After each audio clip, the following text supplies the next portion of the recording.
The first time I had these Tanzanian wraps, I went into food ecstasy bliss. It was just, I love you and I love you and these are amazing. It was a wonderful time.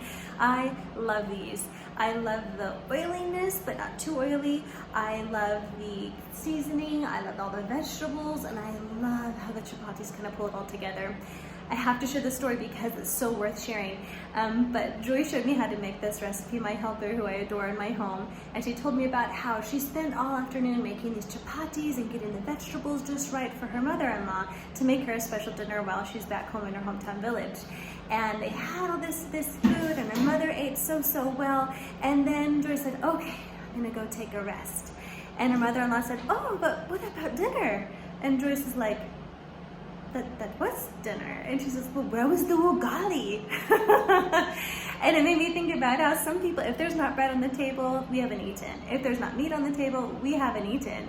You know, if there isn't a special drink on the table, we haven't eaten. And that's how ugali is here in Tanzania. I love that story, and I love that Joyce shared that with me. I hope you love these wraps as well, and you enjoy them as much as possible. All right, we've got a beautiful spread of vegetables again. First, I've got 1 carrot. I've got 2 garlic cloves. I've got 1 really small onion. It's probably about a 1/3 cup-ish of onion, but you can do a little bit more, whatever. A large-ish potato. I've got a bunch of okra. Just in case you're not familiar, this is okra. And it's got really like this stringy kind of sliminess on it, and the key to it is cooking it long enough to get rid of that craziness, and so it actually tastes really good. I've got 1 small zucchini diced up.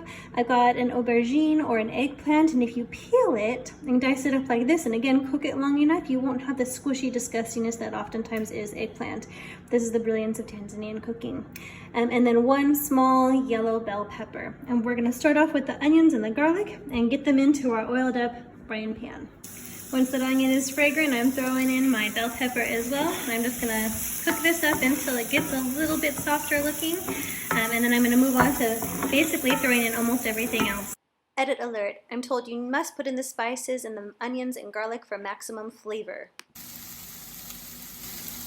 Take care that you have plenty of oil so this doesn't dry out.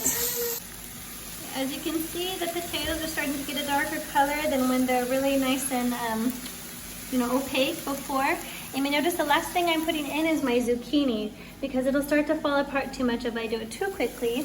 But this way we're getting all of these kind of cooked with the heavier vegetables and the ones that need to be made so they're not squishy or yucky.